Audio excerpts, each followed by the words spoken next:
Surah Qaf 46, 15 verse.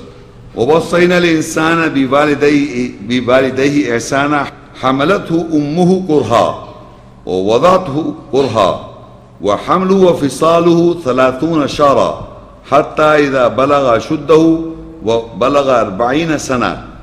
And we gave testimony to man to be nice, beautiful with his parents. His mother carried pregnant with him dislikingly, and she gave birth to him dislikingly, and she carried pregnancy with him. And his separation weaning is 30 months until he reaches his maturity strength and he reaches 40 years. In this ayah, Allah says to mankind that children should be nice and beautiful with his parents. His mother carried him, was pregnant dislikingly, and he gave birth dislikingly. It is a difficult task that the mother goes through. So Allah is reminding the children that this is very important for us to understand. And she carried pregnancy with him, and his separation and weaning is 30 months until he reaches his maturity strength. He reaches the 40 years. Now I would like to just disturb another ayat. You can note down the reference, Baqarah 2:233. It refers to mothers. It says, وَالْوَالِدَاتُ يُرْضِعْنَا أَوْلَادَهُنَّ حَوْلَيْنِ كَامِلَيْنِ.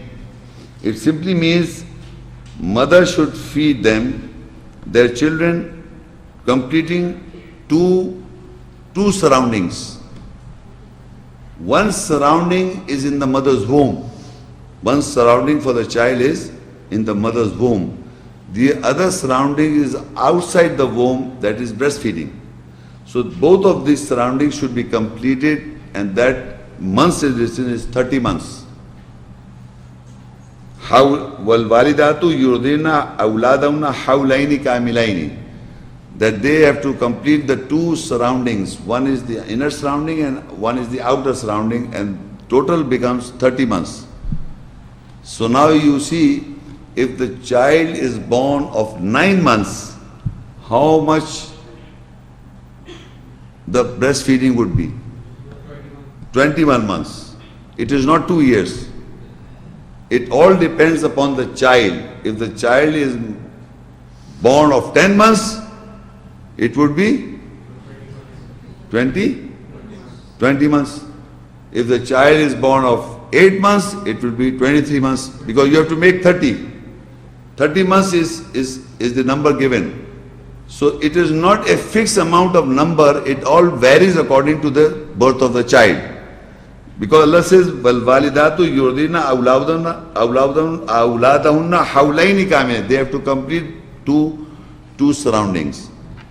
Now when he reaches 40 years, imagine, this is very important. Before that he is not understanding anything.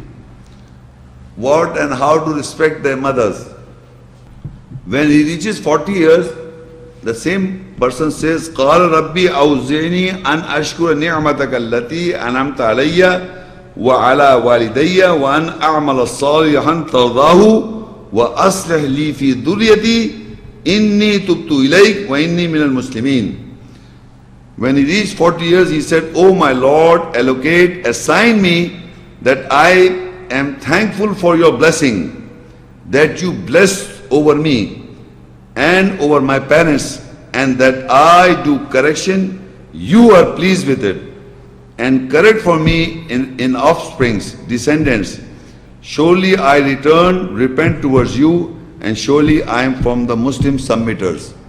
After 40 years, he was not listening, but Allah says in the ayat, after 40 years, he understood. He said, "O my Lord, assign me that I am thankful for your blessings that you blessed over me and over my parents, and that I do correction. You are pleased with it. And correct for me in my offsprings." Now he's asking Allah that to correct from my offsprings also. That you correct from my offsprings, because the offsprings are not in my control. descendants. So I repent towards you, and surely I am from the Muslim submitters. So this ayah is explaining us that people, when they reach maturity age, 40 years, where the downfall starts of every human being, then he realizes all this moral consciousness of Allah's ayahs. You see, when we are young, we listen to the talks and intellectually understand things. Sincerely, we do not perceive as it should be perceived. You may understand it, but we don't implement or practice because we are too young to understand all these things. Because there is always there are exceptions, but generally in 40 years Allah says they realize now is the time to understand. Now we should correct ourselves. We have realized that you have blessed my parents, and further I have do correction, you are pleased with it, and I correct for me and my offspring, I repent towards you. I say sorry towards you. I am from the Muslim submitters. Now this ayah, Surah Tawbah 9, 23 and 24. Ya ayyuhalladhina amanu la tattakhidu aba'akum wa ikhwanakum awliya in istahabbu al-kufra ala al-iman wa man yatawallahum minkum fa ulaika humuz zalimun. قل إن كان آباؤكم وأبناؤكم وإخوانكم وأزواجكم وعشيرتكم وأموال اقترفتموها وتجارة تخشون كسادها ومساكن ترضونها أحب إليكم من الله ورسوله وجهاد في سبيله فتربصوا حتى يأتي الله بأمره والله لا يهدي القوم الفاسقين. O you believe, do not take your fathers and sisters and your brothers as protectors if they seek to love rejection over belief. That is ad-din, the judgment of Islam. And whosoever from you take them as protectors, they are the oppressors. Say, if your fathers and sisters and your sons and your brothers and your pairs or wives and your relatives and the wealth to which you are committed and the businesses in which you fear a slum and the residence in which you are pleased, you have more love towards them than Allah and His Messenger and jihad to strive in His way, then wait until Allah comes with His order, and Allah does not guide the people who are liberals, who take the liberty of not practicing it. Now, in this ayah, Allah is informing both the children and the fathers. Everybody is being informed overall. O believe, take not your fathers and sisters or your brothers as protectors if they seek to love rejection over belief, the judgment of our Islam to attain peace. So if you people find out, look, you cannot cut off, if suppose I have got the knowledge of the ayahs, and I see my family members are ignorant of it, I just cut off. No. I have to make sure I keep on delivering the message and practicing myself. People think that they are right, so they cut off. That is not right approach. The right approach is you make sure whenever the situation arises, you discuss. In this ayah, it does not say you just cut off. You do not make them as your protectors. You do not have them with intimate talks. You keep a distance and have a dialogue or discuss with them. So protectors means you do not take your protects of your fathers and brothers and sons if they seek love to rejection over belief.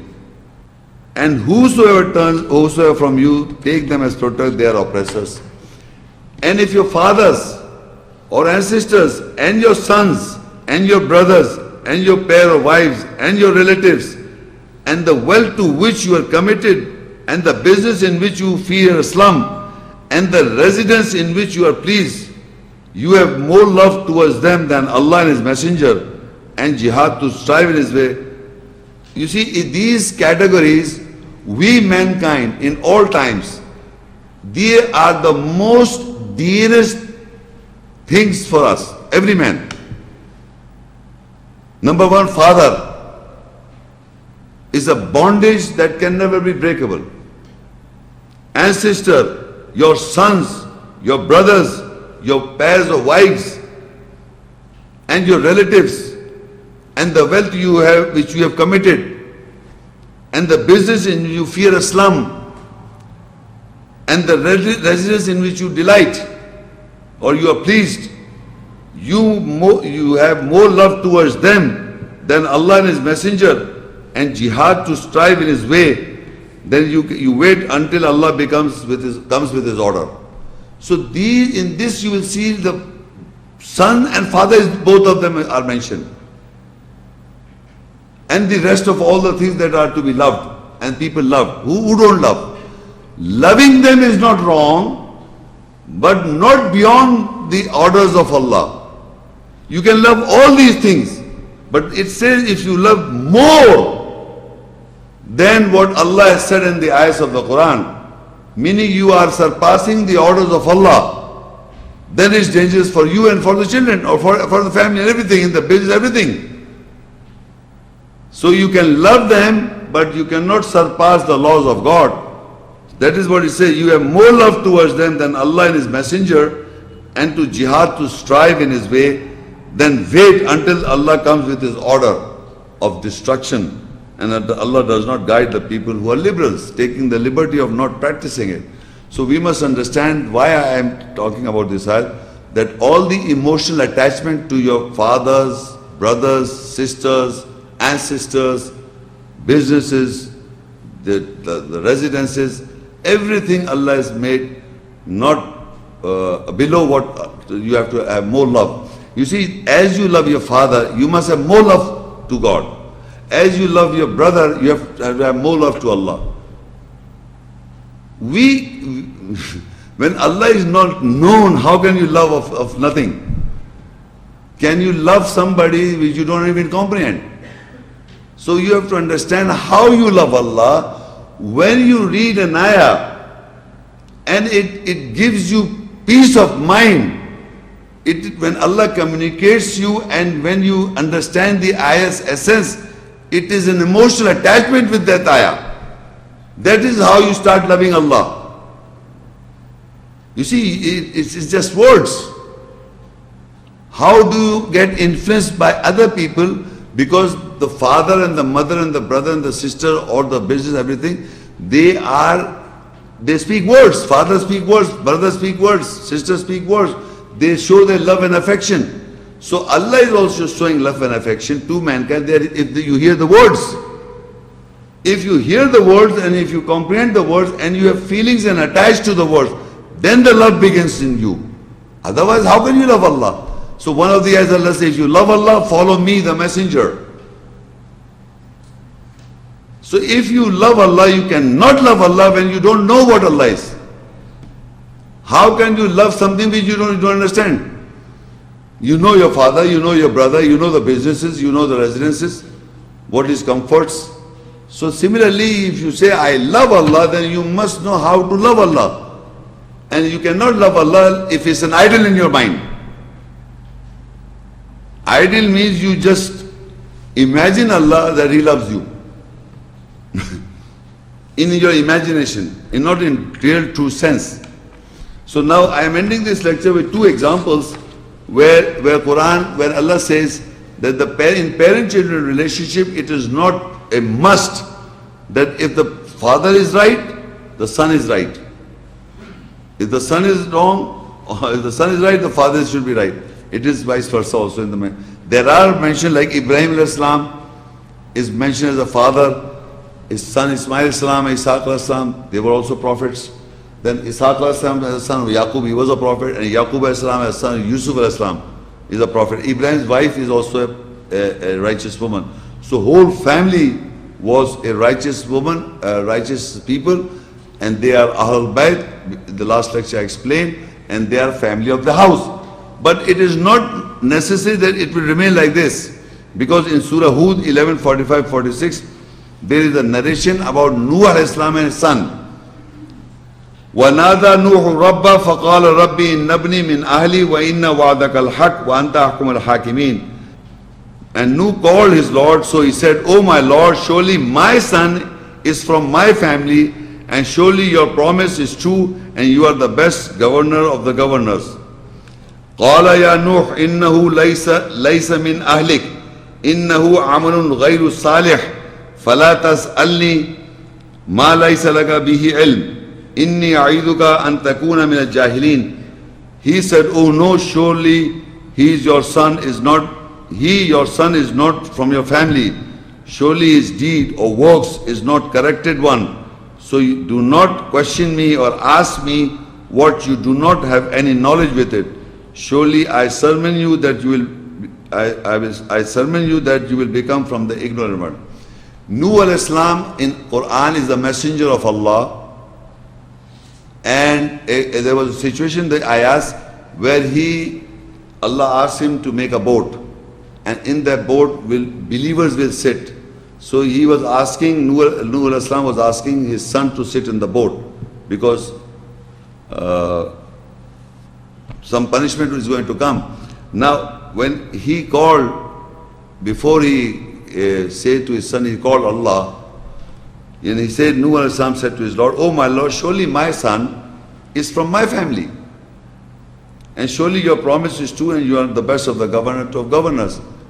Now, Nuh al-Islam is a messenger of God, and his son is not righteous. And he says, Allah in answer said, he said, Oh Nuh, surely your son is not from your family. Surely his deed is not corrected one. So do not question me what you do not have any knowledge with it. Surely I sermon you that you will become from the ignorant one. Now, can you imagine that Nuh al-Islam being the messenger of God, his son is not from the righteous. We people think if the messenger is right, the son will be right. This nur will be transferred. It's not so. Every individual is separate. So his son's deed was not corrected one. So do not ask me what you do not have any knowledge with it. So I sermon you that you will become from the ignorant one. Can you people imagine your son to be drowned in front of you if Allah is giving you guidance? Can you face it? Can anyone in this world can face it?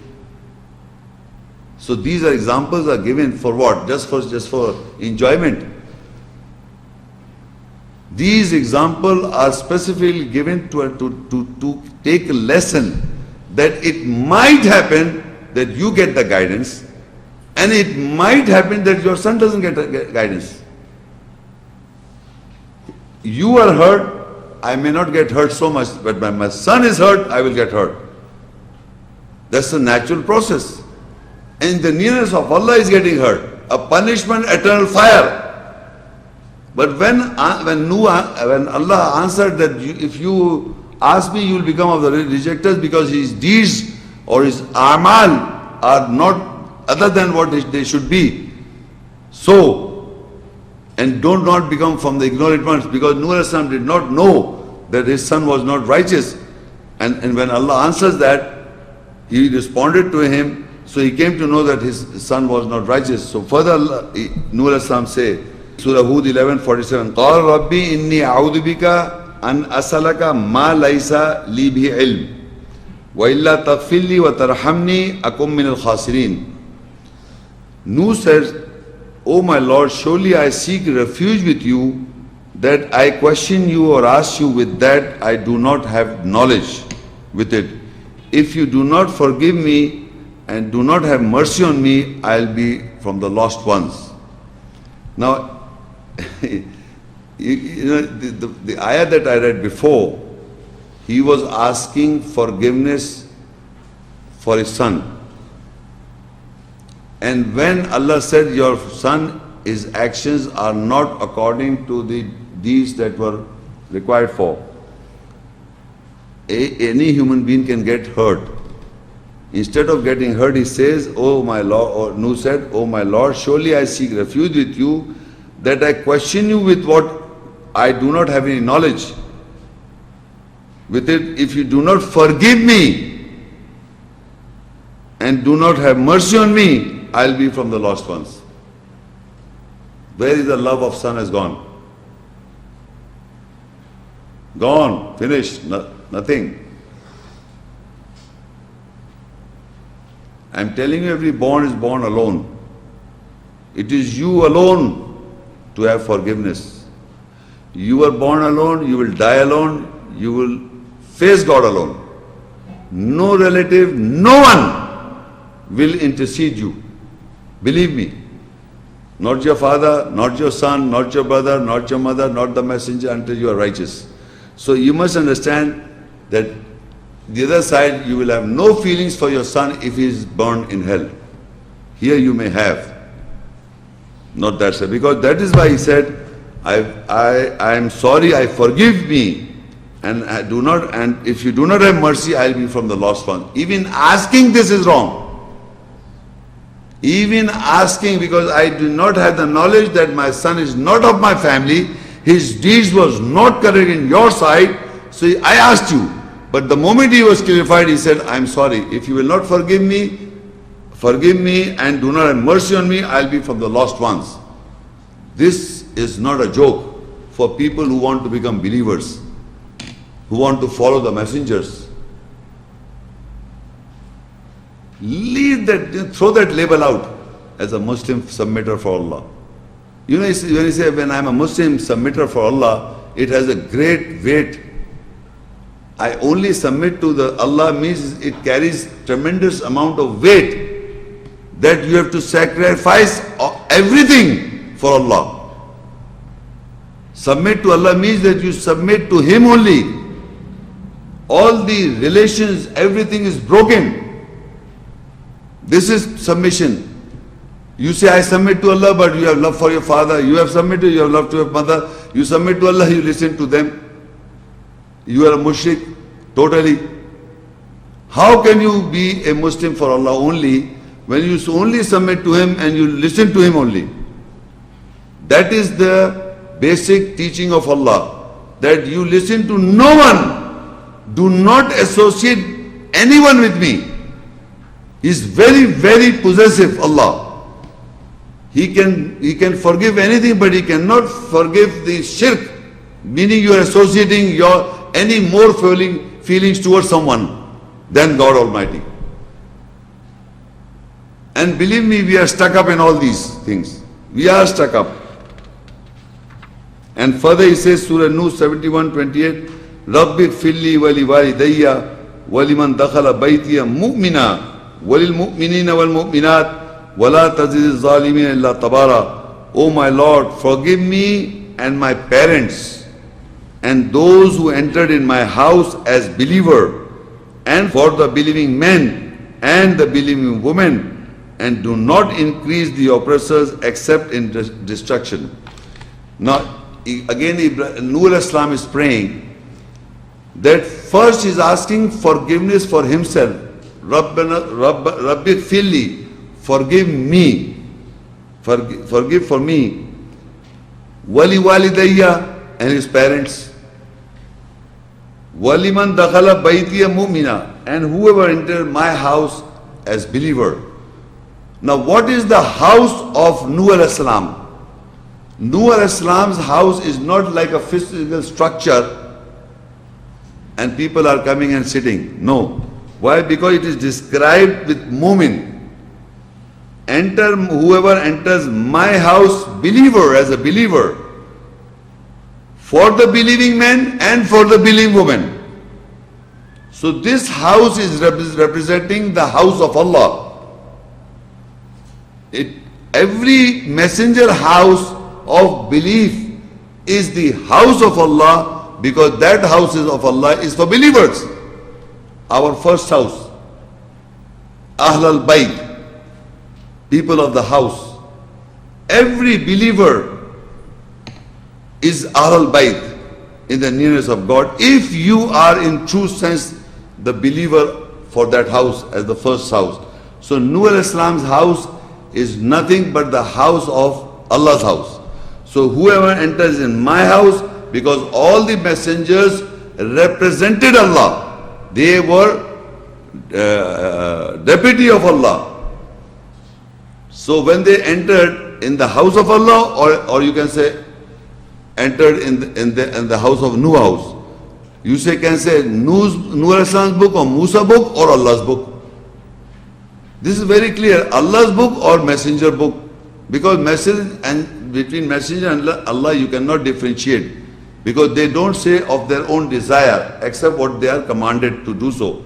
So messenger, Allah are saying the same thing. So here the message says, my house as a believer, walil mu'mina wal mu'minat, and believing men and women, wala tazid al-zalimin al-tabara, and do not increase the oppressors except in destruction.